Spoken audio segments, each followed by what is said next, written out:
आप लोगों का? कैसे हैं आप लोग? आशा करता हूं आप सब लोग स्वस्थ होंगे, खुश होंगे। चलिए देखिए, अब हम बात करते हैं मैथ की। तो मैथ का आपको पता है कि हमने लास्ट जो हमारा पार्ट अपलोड हुआ था वो था आपका कौन सा? Speed, time and distance. और मैंने आपसे कहा था कि उसकी ही सीरीज से मिलकर आगे कुछ चैप्टर होते हैं छोटे छोटे, जिन्हें हम कंप्लीट करते हैं। एक तरीके से हम चैप्टर नहीं कहेंगे उन्हें, इसमें ही आप क्या कह सकते हैं? टॉपिक कह सकते हैं। उसी में से आज हम एक टॉपिक की बात करेंगे जिसका नाम है बोट एंड स्ट्रीम। देखिए, जहां भी आपका स्पीड, टाइम एंड डिस्टेंस की बात होगी, यहां से आपके 2 या 3 क्वेश्चन बनेंगे ही बनेंगे, 100% है। और ये एक ऐसा टॉपिक है जिसे बच्चों को ना बहुत टफ करके बताया जाता है कि ये बहुत टफ है, आपको नहीं आएगा, ये इतना टफ है, ये है, वो है। और जबकि ये बहुत इजी होता है। आप विश्वास मानिए, आप देखिए यहां 10 मिनट में आप यहां क्वेश्चन सॉल्व करने लग जाएंगे इसके, और आपकी ये मान के चलिए कि 85 से 90% क्वेश्चन बिल्कुल एक्यूरेट सही होंगे। देखिए कैसे। सबसे पहले यहां हमें केवल 2 टर्म को समझना है, बस केवल 2 टर्म है इसमें। सबसे पहला है आपका अप स्ट्रीम और सेकेंड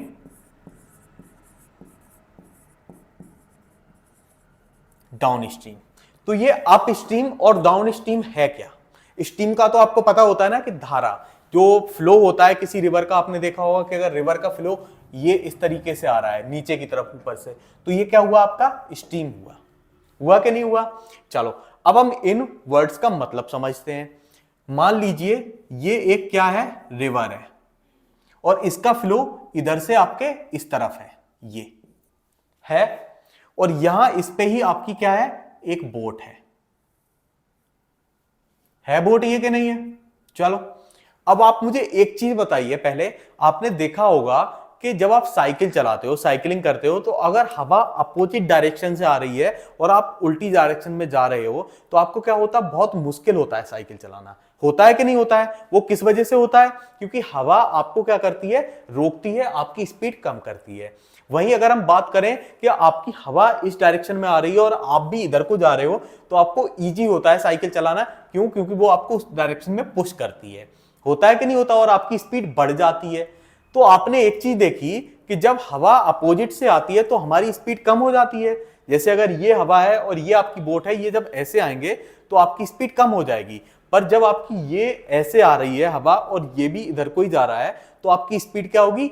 इंक्रीज हो जाएगी। होती है कि नहीं होती है? समझ में आया? तो सेम चीज है यहां अप स्ट्रीम। अप स्ट्रीम का मतलब क्या है कि ये अगर स्ट्रीम है और इसकी डायरेक्शन ये है, तो इसके हमें ऊपर जाना है, मींस अपोजिट डायरेक्शन में है।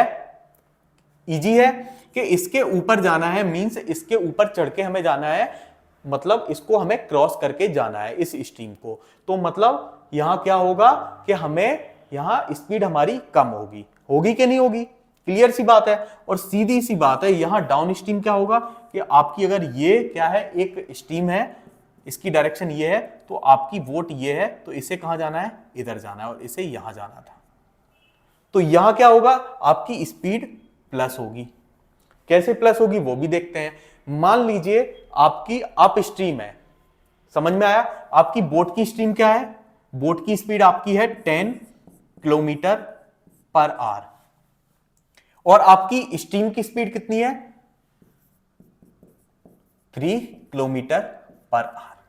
तो आप यहां से समझ जाओगे कि यहां 10 किलोमीटर पर आवर और यहां 3 किलोमीटर पर आवर। तो अगर ये आपका क्या जाएगा? अप स्ट्रीम जाएगा, तो मैंने बताया ना स्पीड कम हो जाएगी। कितनी कम हो जाएगी?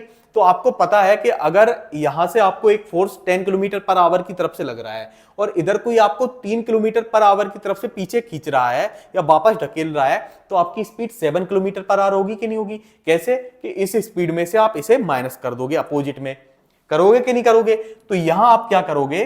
अप स्ट्रीम में 10 kilometre per hour minus 3 kilometre per hour, तो यहां आपकी स्पीड क्या होगी? 7 किलोमीटर पर आवर। अब आपसे क्वेश्चन ये नहीं आएगा। क्वेश्चन आपसे क्या पूछते हैं कि अगर स्ट्रीम है उसकी स्पीड कितनी है? 7 किलोमीटर पर आवर। आपकी बोट की स्पीड कितनी है? 12 किलोमीटर पर आवर। तो ये बताइए कि 2 आवर्स 30 मिनट्स में आपकी वो बोट कितनी ट्रेवल करेगी। तो आपको पता है आप 1 आवर का निकाल लोगे बोट की स्पीड, आप स्ट्रीम में आपको पूछा है, ठीक है, आप स्ट्रीम में बोट की स्पीड माइनस आपकी क्या होगी स्ट्रीम की, तो 12 माइनस 7 यानी कि 5 किलोमीटर पर आवर स्पीड आई आपकी बोट की अप स्ट्रीम में आई। तो यहां 2 आवर 30 मिनट्स है कि नहीं है, तो आपको पता है कि 2 आवर्स में वो कितना जाएगा 10 किलोमीटर, और 30 मिनट में आपको पता है 5 का हाफ जाएगा, तो प्लस 2.5, तो यहां 12.5 किलोमीटर क्या होगा वो आपका अप स्ट्रीम जाएगा। अब वहीं अगर हम बात करते हैं अगले अपने टॉपिक की तरफ, डाउन स्ट्रीम की तरफ, चलो अब हम देखते हैं डाउन स्ट्रीम।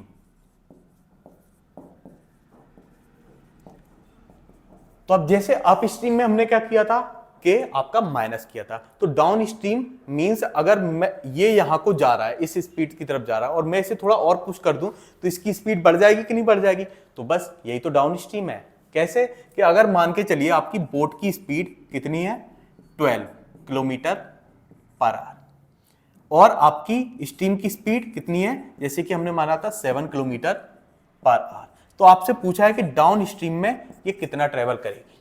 तो आपको कुछ नहीं करना है, डाउन स्ट्रीम यानी कि दोनों किस में है सेम डायरेक्शन में है, तो आपका प्लस हो जाएगा यानी 12 प्लस 7 आपका 19 किलोमीटर पर आवर की स्पीड से चलेगी। अब आपसे मान के चलो पूछा जाए कि 2 घंटे में कितना ट्रेवल करेगी, तो 19 इंटू 2 कर देंगे, आपका कितना आएगा 38 किलोमीटर वो आपकी 2 आवर्स में कंप्लीट करेगी। और एक आपको किस तरीके से क्वेश्चन पूछे जाते हैं वो भी देखते हैं कि अगर एक आपकी क्या है बोट है वो अप स्ट्रीम आपकी वो गई कितनी स्पीड से, चलो ये छोड़ो, आपको एक बहुत इजी क्वेश्चन बताता हूं जिससे आपके सारे क्वेश्चन सॉल्व हो जाएंगे।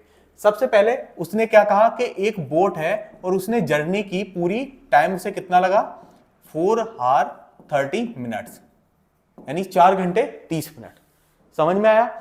और बोट की स्पीड कितनी है आपकी 15 किलोमीटर पर आवर और आपकी उसकी स्ट्रीम की स्पीड कितनी है 3 किलोमीटर पर आवर। या आपको अगर थोड़ा और इजी से समझना हो तो आप यहां बोट और स्ट्रीम ना करके यहां क्या कर सकते हैं अप स्ट्रीम और यहां डाउन स्ट्रीम, डाउन स्ट्रीम किया और ये 3 की जगह 12 किलोमीटर पर आवर लिख दिया।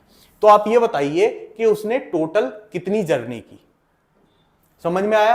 आपको टाइम दिया हुआ है कि उसने 4 आवर 30 मिनट में अपनी जर्नी पूरी, उसने अपनी जो जर्नी स्टार्ट की थी उसे एंड किया, यानी जहां से वो शुरू हुआ था वहीं वापस आया। और उसकी अप स्ट्रीम में स्पीड कितनी थी 15 किलोमीटर पर आवर और डाउन स्ट्रीम में उसकी कितनी थी 12 किलोमीटर पर आवर। तो ये बताइए कि स्टिल वाटर में यानी कि जब स्ट्रीम ना हो स्टिल वाटर में वो स्पीड पूछा है आपकी। तो सबसे पहले तो अगर ऐसा क्वेश्चन है तो आपको ये हटा ही देना है। इससे हम 4-5 तरीके के क्वेश्चन देख सकते हैं।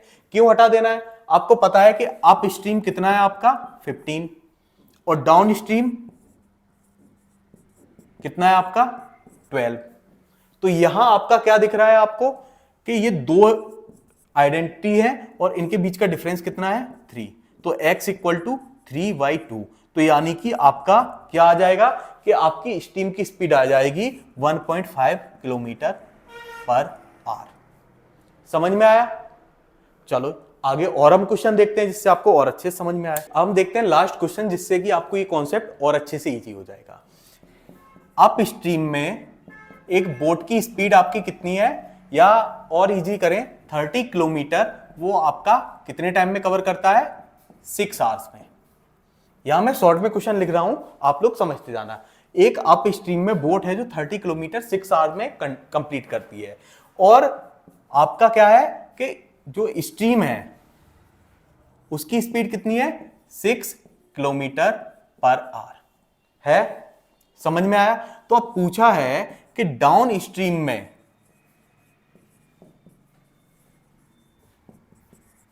उसकी स्पीड या वो 10 आवर्स में कितना डिस्टेंस कवर करेगी।